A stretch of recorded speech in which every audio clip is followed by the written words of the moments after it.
If you want to make Google Chrome your default browser on Windows, this video will walk you through the process step by step, so every link opens in Chrome instead of another browser.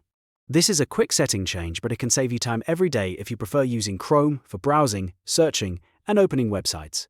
If this guide helps, make sure to hit the like button and subscribe for more easy tech tutorials. Alright, let's jump in. First, open the Start menu on your Windows computer and click Settings. If you want a faster method, you can also press Windows key and I at the same time to open Settings instantly. Once the Settings window opens, look at the left-hand menu and click Apps. This is where Windows keeps your app-related settings, including default programs. Inside the Apps section, click Default Apps. Now you'll see a list of applications that can be assigned as default programs for different file types and web activities. At the top, find the search box that says Set Defaults for Applications. Type Chrome into that search box. Windows should now show Google Chrome in the results list. Click on Google Chrome to open its default app settings.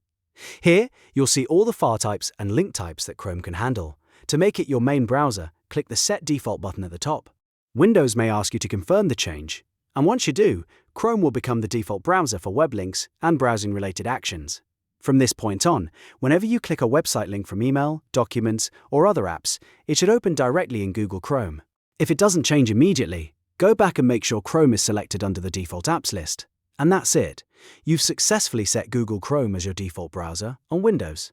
If this tutorial was helpful, please give the video a like and subscribe to the channel for more simple how-to guides, just like this one.